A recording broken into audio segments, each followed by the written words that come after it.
Yo, it's your boy Timbo, and today we're doing a review of the new Teyana Taylor project called KTSE, and that stands for Keep That Same Energy, which I think is sort of an appropriate way to call an album. Been hearing that sentence pop up more and more lately, but I don't think it's that mainstream to the point that it's become like basic and dumb, so I feel like that's cool. Teyana Taylor, we all know her, and I feel like she's supposed to have become the new Beyonce for a little while now. People have sort of been looking at her to do that, but I don't think she's been making those waves. I don't think anybody thinks that. I don't think she thinks that. But apparently she's not gotten comfortable from marrying Imam Shumpert, that she's not putting out music anymore. She's still doing that, so hey, as long as you're doing that, it's still a shot. And today we're going to review it. Well, let's get into it. Track number 1 is called No Manners. This song is kind of neat, if you ask me, keeping it real. Not the song I would start with. I guess a hard piano type song, you know what I mean? Like the Daytona album with Pusha. The same with a hard piano, I guess. Song in itself isn't really that interesting. Just talking about like I have a boyfriend, but I still don't have any manners. But you know what I mean? It's still cool or whatever, and I can hold my own in a relationship. Blah blah blah. Cool. Midway through, there comes like a dude with a tenor voice, like a very deep, distinctive, huge voice comes through the half of it, and I actually kind of thought that was kind of dope, actually. So that made it a little more cool, I guess. But the song in itself, I don't feel like it has a lot of replay value. Second song is called Gonna Love Me. It's a slow jam, India Ari type of stuff, you know, with a guitar, you know, like a dude, like a hippie dude with a guitar on the tree type guitar, you know what I'm saying? Like it's a cool song. I like the song, you know what I mean?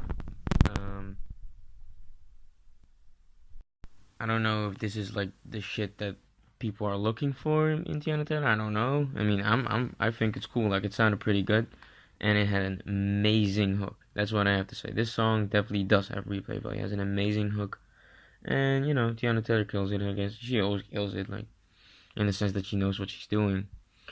But you know, this song is it's dope. It's good. Third song is called Issues. Hold on. It's sort of the same as the other one. Sort of, it feels like this one is sort of a continuation of the last song. Sort of, you know, I'm getting like Erykah Badu, Indiana RE kind of vibes. Got that from the last song as well. Lots of guitars, lots of love talk, and about, I guess, the relationship between her and Imam Shumpert. This is cool. This is cool. This song was dope and was dope as well. Next song is called Hurry. Starts off completely acoustic with Teyana sort of freestyle singing it sort of a little bit. Sounds really dope. Then Kanye comes in, lays down a pretty basic verse. He had some pretty slick lines about seasick and chick is seasick and side dick and blah blah blah. Wasn't bad. Sort of like a, you know, wouldn't get far, gold digger type Kanye verse. It was dope. Nothing wrong with it. Then more instrumentation starts to build up in the song. I could say piano and flute music and even moaning sounds help to back the whole thing up. Sounds pretty good. Doesn't sound bad. Ends with Kanye saying no fade outs, and it's kind of funny that he said that, because that's probably something that I would have mentioned in this review. If he didn't say that, I would have been like, this song didn't have a fade out. Next song is called Freeway. Teyana Taylor is sort of repenting to her boyfriend or toy boy, I don't know. And no guitars in this one, like unlike all the other songs we've just heard, just piano. This song is kind of boring, if you ask me. Keeps talking about like a freeway and a two-way or whatever.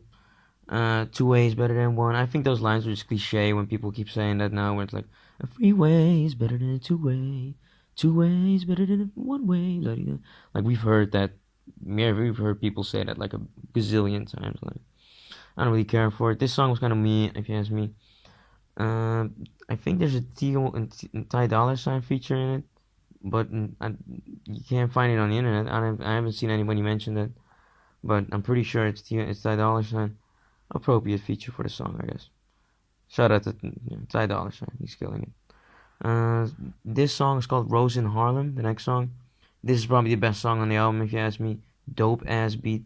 Teyana talking her shit. You know what I mean? Talking about that she's from Harlem and whatever she's been through, and really, laying it down, singing, rapping, doing all that dope stuff. Um, Sort of a tribute to herself, I guess. It's dope. Pretty incredible hook, just like the second hook. Those are probably the best hooks on this album. It be the ones that are out for your paper, the ones that are close to you, blah blah blah. Like, it's not the most um complex stuff she's talking about, but I think the song is pretty creative. I think the title of the song matches the song in creativity, blah blah blah. I fuck with this song a lot. Next song is called Never Would Have Made It. A high and a low pitch piano just playing. All of a sudden, through halfway the song, a bass comes in. Fat bass. Sounds pretty dope. This whole song part sounds pretty dope. Gospel singing is the hook, so that's always dope. You can hear those Kanye influences throughout the entire album. Singing "Don't Cry, We'll Make It to the Night," blah blah blah. And this song is dope. Then at the ending, and I did not understand this. The ending of the ending of the song was called WTP, and ending song. And I was already thinking, what does that stand for? And it stands for Work That Pussy. I don't have a problem with this song at all. Do your thing, you know what I mean? Work that pussy or whatever. But just you should have made this the third or the fourth track, and it never would have made a track. Should have been the last one. Like, why would you? The whole thing is kind of like cool and sensual, and like I said, Erykah Badu, India.Arie kind of vibes, boss ass bitch type of vibes, and I guess this song has those type of vibes, but in a very, very intense way. And I feel like this wasn't the way to end off your album. You know what I mean? You're supposed to send people out with a little bit of funk in it. You know what I mean? Sort of send them out with a nostalgic touch to overview the entire album. This was just a huge dance track. I wouldn't even say like an urban club track or whatever. This was more just like a fucking house dance track with Teyana Taylor in it, and a fucking random gay dude sort of hyping her up. Talking, "You're a motherfucking diva, Teyana Taylor. You do your thing." Like, it just wasn't my thing, and like, this song is not really my thing, but I don't have a problem with it being on the album. I'm just saying, just put it on the third or the fourth track, somewhere in the middle, where it just sort of blends in between all the songs. Why would you take people out with this overhyped bullshit? If you ask me, my humble opinion. Okay, well, that was the entire album.